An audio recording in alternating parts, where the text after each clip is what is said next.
अस्सलाम वालेकुम। कॉलम के साथ मैं हूं माहपारा सफदर। आज मेरी याददाश्तों से एक वरक सुनिए। शोबे खबर से वाबस्तगी के दौरान दो खबरें ऐसी थीं जिनमें से एक पढ़कर अफसोस हुआ और एक ना पढ़कर। एक जमहूरियत की मौत की खबर थी और एक आमरीत की। दोनों खबरें अपनी अपनी जगह पाकिस्तान की सियासी तारीख में हमेशा के लिए महफूज हो गईं। एक मुल्क के मुंतखब वजीर आजम के कत्ल के बाब में, जिसके खून के छींटे इंसाफ के दामन पर भी नजर आते हैं, तो दूसरी खबर एक आमिर के अंजाम के बाब में। तो चलिए पहले ये खबर, जिसे 4 अप्रैल को रेडियो पर सुनकर मेरे बहुत से लम्हे तो बेयकीनी की कैफियत में गुजरे, जैसे दिल कह रहा हो या इलाही मर्ग यूसुफ की खबर सच्ची ना हो, मगर हकीकत के इदराक पर आंख से बेख्तियार आंसू छलक पड़े। ये खबर पहली मर्तबा रेडियो पाकिस्तान के दिन के 11 बजे के बुलेटिन में नश्र हुई, जिसके मुताबिक भुट्टो साहब को हमारे घर से 3-4 मील के फासले पर रावलपिंडी डिस्ट्रिक्ट जेल में अलग सुबह 2 बजे फांसी दी जा चुकी थी। फौज की जानिब से 9 घंटे बाद हैंड आउट उस वक्त जारी किया गया जब उन्हें बंदूकों के साए में चंद लोगों की मौजूदगी में गड़े खुदा बख्श भुट्टो में दफनाया जा चुका था। ये उनका आबाई कब्रिस्तान है। फांसी की खबर जारी होने के बाद हमारे न्यूज प्रोड्यूसर मासूम उस्मानी का खासी घबराहट ज़दा आवाज में फोन आ गया। माहपारा, खबर तो सुनी होगी आपने, भुट्टो की फांसी की खबर पढ़ लेंगे आप। मेरे इत्मीनान दिलाने पर उनकी तसल्ली नहीं हुई। अब के खुद news controller Habibullah Farooqui line पर थे। देखें बीबी, ये खबर पढ़ लेंगी आप, कहीं रो तो नहीं पड़ेंगी। मगर यही तो हमारी तरबियत थी कि दिल में चाहे कुछ भी हो, मगर दिली कैफियत चेहरे और आवाज में झलकने ना पाए। भुट्टो की फांसी की चंद लफ्जों की खबर के साथ उन्हें दफनाए जाने के चंद सेकंड की फुटेज भी दिखाई गई, जिसमें बंद ताबूत में चंद लम्हों के लिए उनके चेहरे की झलक भी दिखाई गई, जिसका मकसद गालिबन लोगों को आगाह करना नहीं, ये बावर कराना था कि दफन होने वाली लाश जुल्फिकार अली भुट्टो की ही है। उफ, क्या बेकसी थी लाश पर।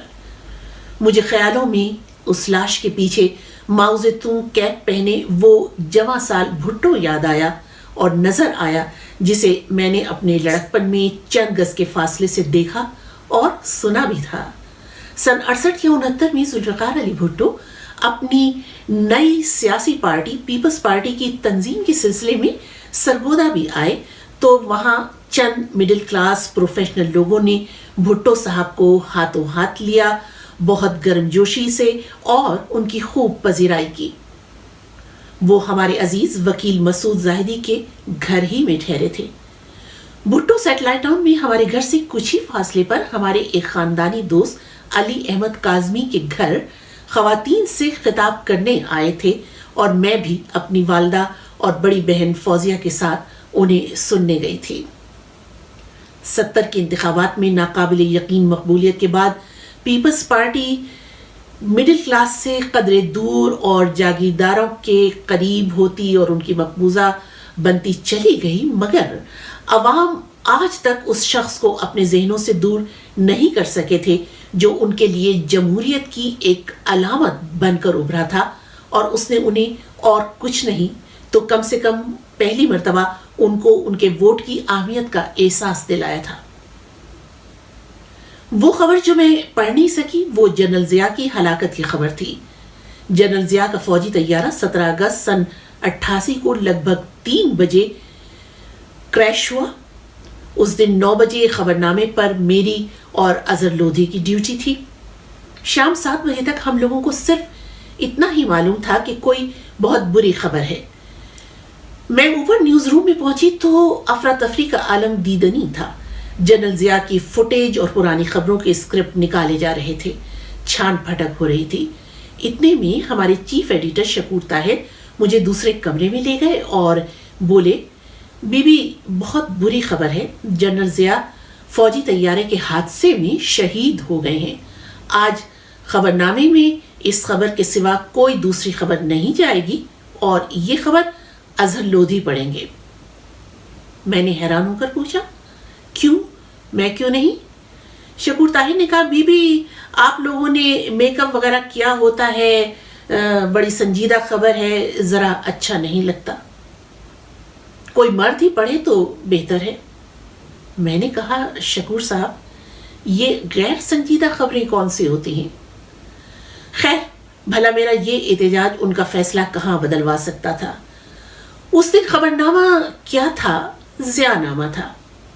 میری نظروں میں 4 اپریل 1979 کا منظر اتر آیا اور میں نے یہ سوچا کہ ایک سویلین رہنما کی اتنی بے توقیری کہ اسے سولی پر چڑھا دیا جائے اور اس کی محض چند سطروں کی خبر نشر ہو، اور ایک عامر کی اتنی عزت افزائی کہ وہ ہلاک ہو تو شہید اور خراج تحسین کے ڈھیر، اور پورا خبرنامہ صرف اس ایک ہی خبر کے بارے میں۔